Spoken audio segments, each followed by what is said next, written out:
My friend Ben and I decided to drive up to Cloudcroft for the morning. We drove around the town and looked in a few of the shops. On our way back to Alamogordo, we stopped at a scenic overlook above an old wooden trestle bridge. It was very cold and there was still a lot of snow on the ground below me, but the view was nice and we were the only ones there. I just walked up to the rail at the viewpoint and took this shot. This is a simple photo with a clear path.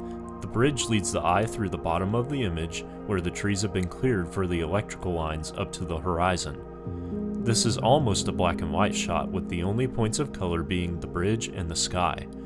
The camera settings that I used are f11 for 1/250th of a second, focus to infinity. If I were to change anything about this photo, I think a longer shutter speed would have helped me be able to pull more details out of the shadows and the trees. I also think I should have angled the camera down more to make the bridge more prominent and cut the sky out of the frame.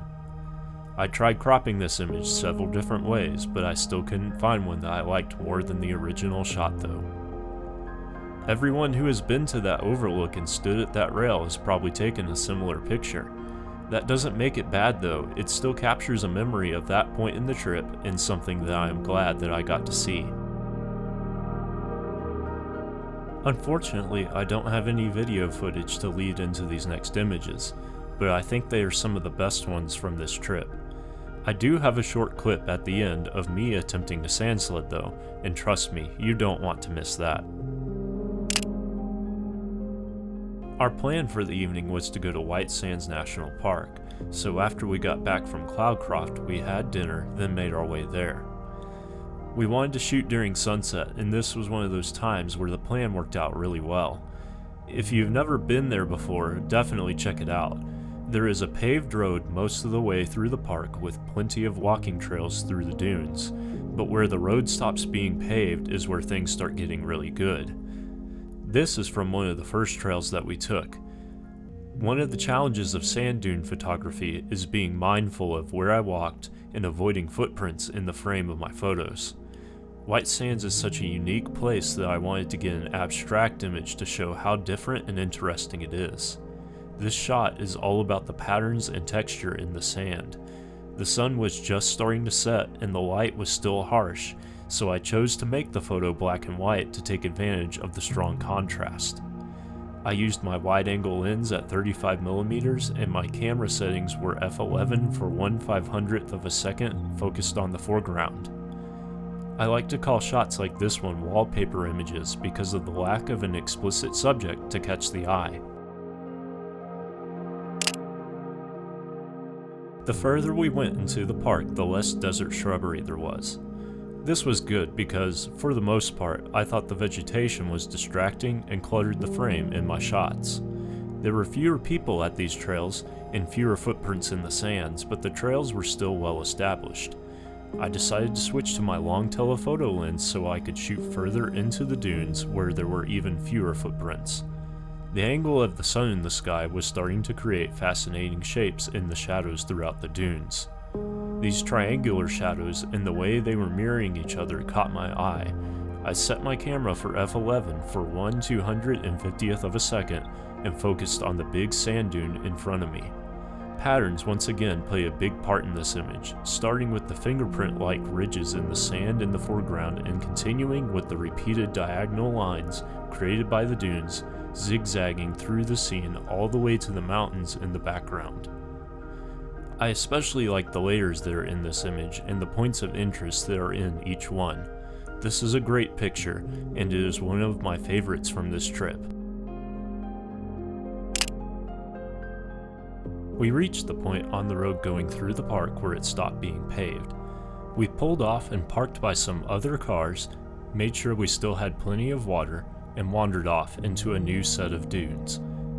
This time I decided I wanted to see how far in the footprint path went, so I followed it until I couldn't find it anymore. I had a great view of the mountains from there. As the sun sank lower, the mountains were turning into silhouettes and the shadows in the dunes were getting more dominant. As I looked through my camera's viewfinder, I was trying to find a picture where the dunes appeared to lead up to the mountains. Anything that comes in threes is generally a good thing. Here, the first dune is mostly in shadow, with just the top being highlighted, and as that highlight gets smaller, it arcs to the right. The second dune mirrors the first one, and the third dune is the most lit, with only the right side of it being in shadow. This creates a natural path for the eye to follow to the mountains in the background. The camera settings that I chose this time were f8 for 1/400th of a second, focused on the third dune. These settings let me get tack-sharp focus on the dunes while softening the foreground a little to help draw the eye in more to the dunes. I chose to make this a black and white image so that I could take advantage of the way the light was glinting off of the sand. We finally made it to the end of the road. This was the last stop in the park, and the dunes here were huge. This was where most people were sand sledding. The sun was getting low at this point, and without any clouds, the sky around the tops of the mountains were starting to turn orange. I wanted to get a shot that showed how easy it would be to get lost in the dunes if you didn't know which direction you had come from. I looked for the biggest dune at this stop and ran up the side of it to the top. This got me high up enough to have a clear view all the way to the horizon. What I saw was a sea of dunes. I framed up this simple composition with the dunes filling the bottom 2/3 of the shot. A pattern of shadows, highlights, shadows, and highlights was repeating all the way to the silhouette of the mountain. With so many shadows, the dunes looked like choppy waves in the ocean. Since I was shooting handheld and the light was getting low, I needed to be mindful of my shutter speed and camera shake. The settings that I settled on were f8 for 1/250th of a second, focused to infinity. The vastness of this place was so impressive, and I'm glad I got to capture it.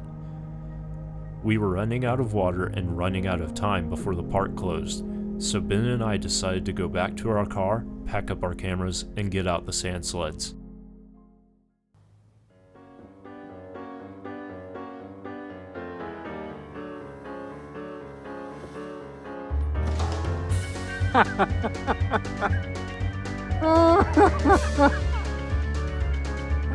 That was great.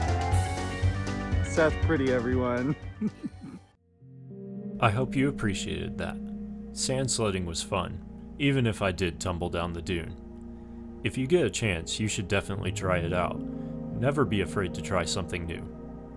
This whole adventure was a blast. I got to visit some amazing places and take some great photos. The blog post for these images is up on my website, madhatterphoto.com, and there is a link to it in the description of this video. The full album for this trip will also be up on the website on the 25th, so be sure to check that out. Thank you for watching. I hope you've enjoyed these images and this video. If you did, please give it a like and consider subscribing. Bye for now.